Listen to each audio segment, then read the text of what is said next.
Hi friends, this is your accounting teacher Anjali. I hope you all are doing well. Friends, हम class 11th का chapter financial statements of sole proprietorship कर रहे हैं, जिसमें कि हम ऑलरेडी जो प्रीवियस क्लासेस में कवर कर चुके हैं वो है फाइनेंशियल स्टेटमेंट्स क्या होता है, trading account, profit and loss account और बैलेंस शीट किस तरीके से बनाई जाती है।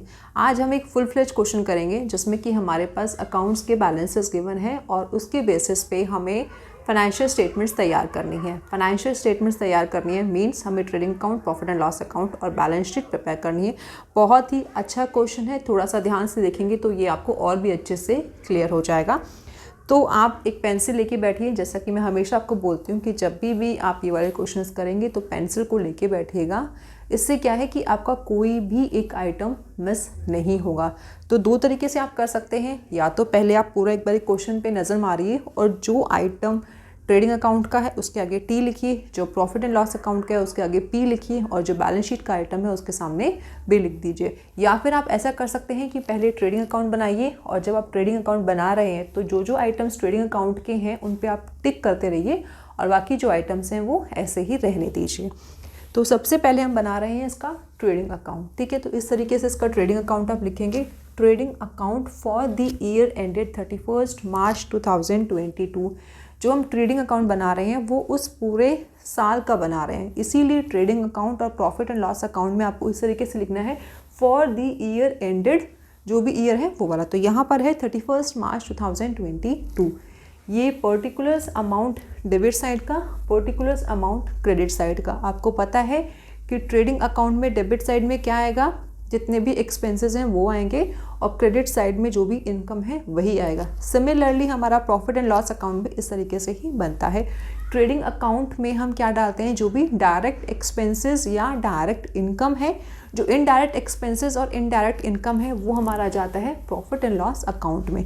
तो देखिए यहाँ पर हमारे पास सबसे पहले सेल्स गिवन है, तो आपको पता है सेल्स हम कहाँ लिखते हैं, क्रेडिट साइड में लिखते हैं। सो आप लिखेंगे बाय सेल्स 9,20,000। अब आपको देखना है कि इसमें कहीं कोई सेल्स रिटर्न तो नहीं है, तो यस इसमें रिटर्न्स इनवर्ड गिवन है। रिटर्न्स इनवर्ड मतलब सेल्स रिटर्न कितना अमाउंट है 13,000। तो आप उसको लेस करेंगे 13,000 तो आपके पास जो नेट सेल्स की फिगर आएगी वो निकल के आएगी 9,07,000, ठीक है। उसके बाद नेक्स्ट है इसमें परचेजेस।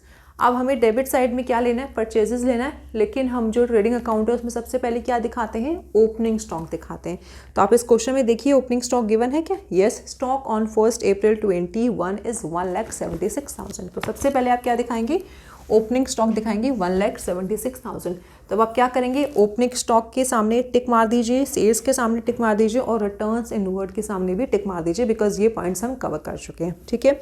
उसके बाद नेक्स्ट है इसमें परचेजेस 6,83,000 और रिटर्न्स आउटवर्ड मतलब परचेजेस रिटर्न। तो परचेजेस रिटर्न है तो हमें क्या फाइंड आउट करना है, हमें फाइंड आउट करना है नेट परचेजेस। तो इस तरीके से आप लिखेंगे to purchases 6,83,000 less returns outward 22,000, तो नेट परचेज आएगी 6,61,000। उसके बाद देखिए carriage inwards 24,000।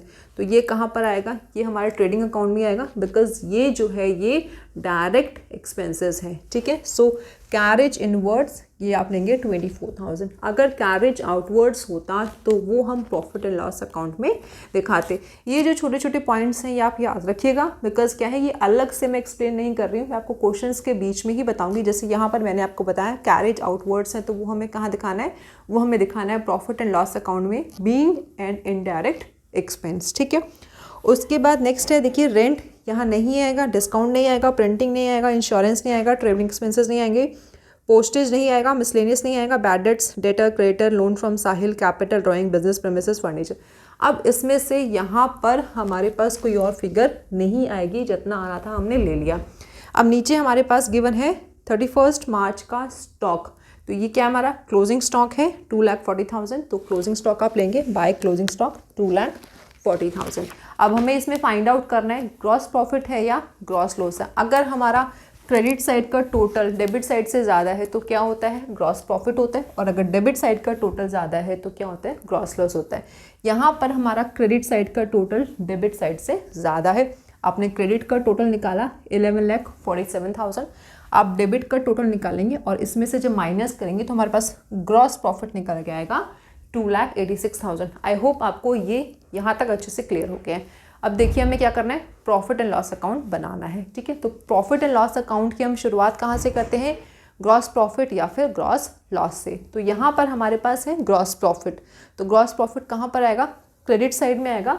So by gross profit 2,86,000। ठीक है, अब क्वेश्चन पे आइए।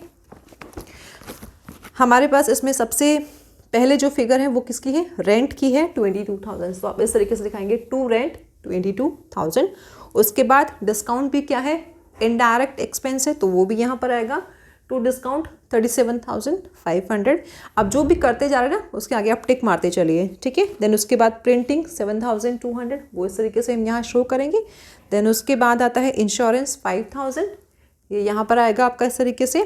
ट्रैवलिंग एक्सपेंसेस 14,000, सो ट्रैवलिंग एक्सपेंसेस 14,000, ये भी हमारा हो गया। देन पोस्टेज एंड कोरियर 6,200, ये पोस्टेज एंड कोरियर 6,200। देन उसके बाद मिसलेनियस एक्सपेंसेस 9,000, सो मिसलेनियस एक्सपेंसेस 9,000। देन उसके बाद है बैड डेट्स 4,000, तो बैड डेट्स 4,000। उसके बाद हमारे पास इसमें कोई भी एक्सपेंस या इनकम नहीं है। तो अब हमें क्या करना है, इसका नेट प्रॉफिट जो है वो फाइंड आउट करना है। तो यहाँ पर तो हमारे पास कोई और ट्रांजेक्शन है ही नहीं, तो 2,86,000 हुआ। अब आप क्या करेंगे, यहाँ से लेके यहाँ तक का टोटल निकालेंगे और उसे 2,86,000 में से माइनस करेंगे, तो हमारे पास जो बैलेंस निकल के आएगा वो आएगा 1,81,100। और ये हमारा क्या है, ये हमारा नेट प्रॉफिट है।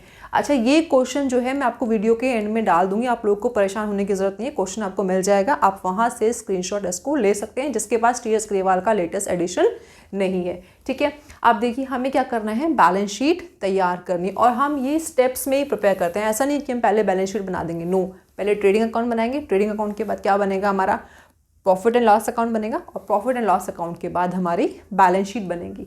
सो balance sheet as at 31 March 22। देखिए बैलेंस शीट पे हम फॉर द ईयर एंडेड नहीं लिख रहे हैं, हम लिख रहे हैं एज एट, बिकॉज जब हम बैलेंस शीट बना रहे हैं तो वो किसी एक डेट पे बना रहे हैं, उस डेट पे हमें बैलेंसेस चाहिए हमारी एसेट्स और लाइबिलिटीज़ की। तो इसीलिए हम यहाँ पे लिखते हैं एज एट, या एज ऑन भी लिख सकते हैं, एज एट 31 मार्च 22। ये हमारा लाइबिलिटीज़ का साइड है और इधर हमारा एसेट्स आएंगी। तो आप यहाँ से भी स्टार्ट कर सकते हैं, यहाँ से भी स्टार्ट कर सकते हैं, या फिर दोनों एक साथ भी करके चल सकते हैं, जिसमें भी आप कंफर्टेबल हो, जहाँ पर भी आपको प्रॉब्लम ना हो। ठीक है, तो हम क्या करते हैं, पहले स्टार्ट करते हैं लाइबिलिटी साइड से। तो लाइबिलिटीज़ में हम ऑर्डर में जाते हैं, या तो आप क्या करते हैं परमानेंसी के बेसिस पे चलिए, या फिर लिक्विडिटी के बेसिस पे। ठीक है, तो आप जो मेथड यहाँ पर लगाएंगे सेम आपको इधर भी वही अप्लाई करना है। दैट मीन्स अगर आप पहले यहाँ कैपिटल ले रहे हैं तो इधर भी आप फिक्स एसेट से ही स्टार्ट करेंगे, और यहाँ पर अगर आप करंट लाइबिलिटी से स्टार्ट कर रहे हैं तो इधर भी आपको करंट एसेट से स्टार्ट करना हो। ठीक है, तो सबसे पहले हम कैपिटल ले रहे हैं, तो हमारे पास ओपनिंग कैपिटल गिवन है क्वेश्चन में 5,25,000। ठीक है, ये हमारी ओपनिंग कैपिटल है। हम बैलेंस शीट कब बना रहे हैं, 31 मार्च 22। तो मुझे यहाँ पर जो कैपिटल का बैलेंस चाहिए वो कौन सा चाहिए, वो 31 मार्च 22 का बैलेंस चाहिए। तो हम फाइंड आउट करेंगे, हमने ओपनिंग कैपिटल लिया, उसमें नेट प्रॉफिट ऐड किया, और अगर कोई ड्राइंग्स है तो वो हम क्या करेंगे, माइनस करेंगे।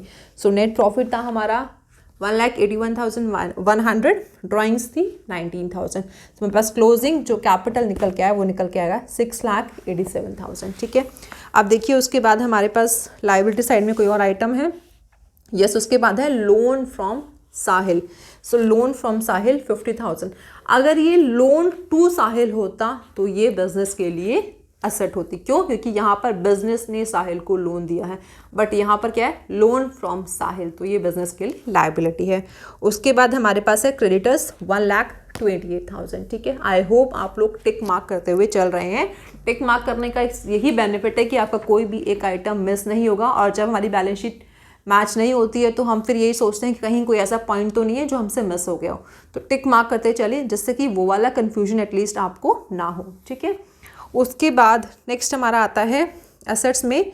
सबसे पहले हमारे पास है बिजनेस प्रीमिसेस, फर्नीचर, ये हमारे क्या हैं, ये हमारे फिक्स एसेट्स हैं। तो फर्नीचर 15,000, बिजनेस प्रीमिसेस 3,90,000। उसके बाद हमारे पास है स्टॉक 2,40,000, और लास्ट में है हमारे पास डेटर्स 20,000। ठीक है, अब आपको क्या करना है, दोनों साइड्स का टोटल निकालना है और चेक करना है कि टैली है कि नहीं है। सो इधर का टोटल भी 8,65,000 है और इधर का टोटल भी 8,65,000 है। दैट मीन्स हमारी बैलेंस शीट में एसेट्स और लायबिलिटीज़ जो है वो टैली हो गई है और हमारा जो ये क्वेश्चन है वो ठीक है। देखिए बैलेंस शीट हमारे किस केसेस में मैच नहीं होती है, या तो हमने कोई कैलकुलेशन मिस्टेक की है या हमने किसी आइटम को गलत दिखा दिया है। ये दोनों ही एरर आपके नहीं होंगे अगर आप क्वेश्चन को बहुत ध्यान से पढ़ेंगे और बहुत ध्यान से उसे सॉल्व करेंगे और साथ ही साथ अपनी जो कैलकुलेशंस हैं उनको स्ट्रॉन्ग करेंगे। अगर आप इन बातों का ध्यान रखेंगे तो आपकी बैलेंस शीट हमेशा ही मैच होगी। मैं उम्मीद करती हूँ फ्रेंड्स कि आज मैंने जब आपको क्वेश्चन समझाया है वो आपको बहुत अच्छे से क्लियर हुआ है। फिर भी अगर आपको कहीं पर कोई भी डाउट है तो आप मुझे मैसेज करके बताइएगा। बहुत इंपॉर्टेंट बात, अगर आप मेरे चैनल पे नए हैं या फिर आपने मेरा चैनल सब्सक्राइब नहीं किया है तो काइंडली डू इट नाउ। उसके साथ साथ बेल आइकन ज़रूर प्रेस कीजिएगा जिससे कि फ्यूचर में आने वाली किसी भी वीडियो का कोई भी नोटिफिकेशन आपसे मिस ना हो। लाइक शेयर तो ज़रूर कीजिएगा। थैंक यू फ्रेंड्स, अब मिलते हैं नेक्स्ट वीडियो।